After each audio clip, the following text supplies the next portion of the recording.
We'll start with Caleb. You were asked as an actor to go to places that a single performance rarely goes to. Of all the circumstances the character was asked to experience, which one took the most prep for you as an actor to achieve? Well, the edit Piaf, I think that took the longest just because of the mouth doesn't want to do what the mouth was supposed to do. And the tongue had been out from day one and said, no way, Jose. And his tongue is still saying, no way, Jose. So, Jojo, you portray a familiar dramatic character, the police psychiatrist, Mhm, but in this case, there are a number of twists and turns in her background. mhm. What was fulfilling in creating this character as to where you were challenged to communicate her life as part of the story? I don't know. Typically, I'm a more animated actress in terms of like I do comedy and things of that nature. So I just knew with this character that wasn't my role at all. Her role is to be more of a sounding board for the patient that she's discussing things with. So I just tried to be more still, if that makes sense. Like more like indifferent and more just as a character.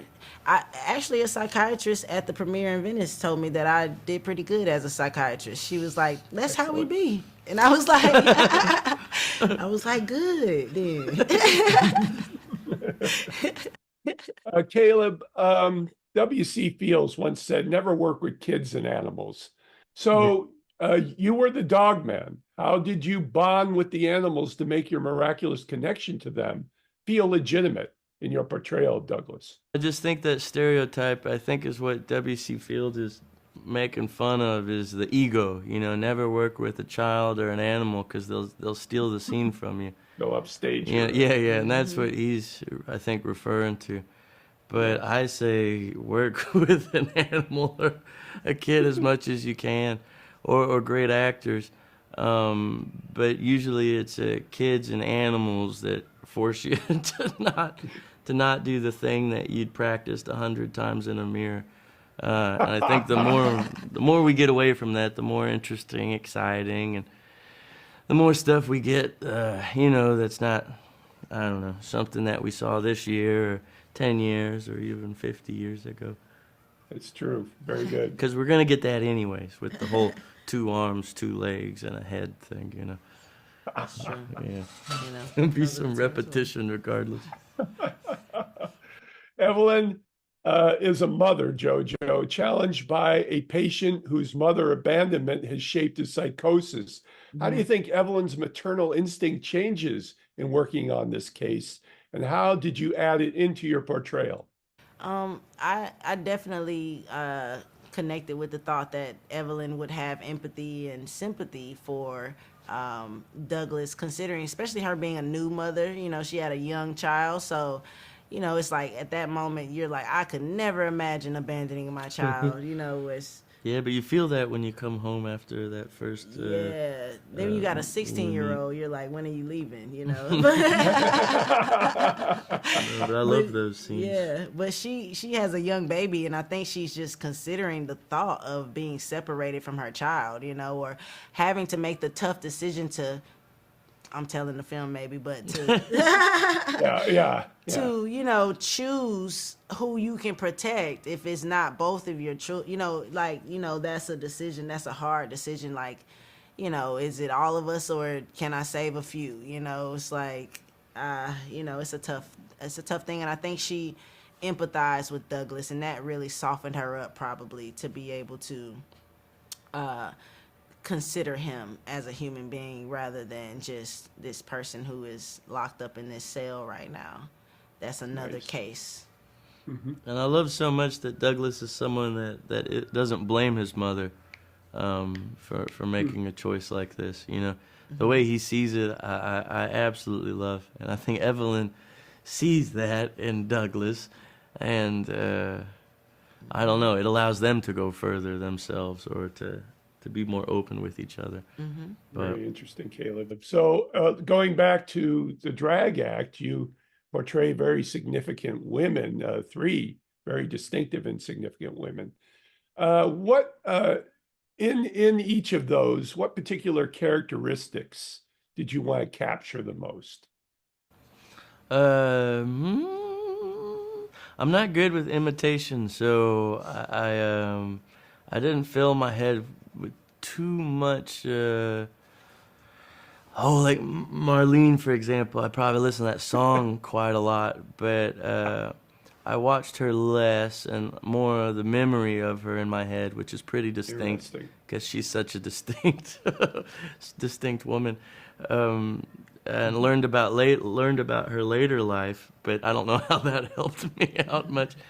But she had quite a very sad and tragic departure to this world, and but yeah, so there wasn't so Edith Piaf was probably the one that I was focused on the most, just because of what she means to France, what she means to the people of France. I felt there was a big responsibility to that. Sure. Marilyn's been done to death. Really tried not to imitate too much because I knew that would happen anyways. You'll do it regardless, or you know what I mean, in some way. Or, boop boop a deep boop. How do you not throw your hands up? At some point or something like that. Jojo, you were recently part of the miraculous film that was Past Lives. Was there a feeling on the set that this film was going to break into some other realm of cultural influence, despite the film's independent atmosphere?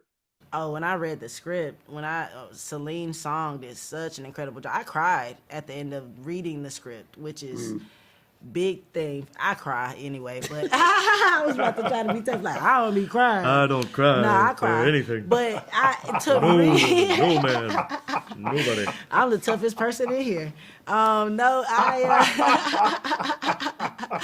no, for real though. Like to read something, and right. not have you're creating a picture in your head, and I just connected with the characters in Past Lives and was like, dang, if you've ever loved somebody and maybe felt inadequate in any type of way, sheesh, like how do you not be like, dang man, like that is a terrible feeling to feel inadequate in a way that you can't manipulate, and be in love with someone who you feel may see those inadequacies and count them to you, So yeah, I loved what she did with that film, and I was so excited to be in it, and for however I was gonna be in it. And she Celine I was like, dang, Celine, what you been through? Like, what? So, final question. This film is many things: fairy tale, allegory, absurdist fantasy. What was the key question that each of you asked Luc Beeson that allowed you to understand the stakes of your characters in the film? I don't think I had to ask much. I was probably asking a lot. Jojo was... Well, because Luc is so meticulous, he would meet with us before we even got to set to discuss the character and what was happening in the scene. And so it wasn't much left up to confusion from that part, because he had this 3-subject, 3-ring binder. I'm like, the script ain't but 100 and something pages. What the hell is in this binder? But he would just flip through it, look at something, and then, give us a note. And he made it pretty simple as long as you can follow instructions. Yeah. How about you, Caleb? No, it's really about, trusting Luc, and going with him and trying best to pretend and put myself in some shoes that I don't know anything about, and that comes from his imagination, but also comes from somewhere real too. And I think it's just about trying to figure out what that is and how to, I don't know, how to bring some of that stuff up myself and for the movie. This is Patrick McDonald for HollywoodChicago.com. Copyright 2024.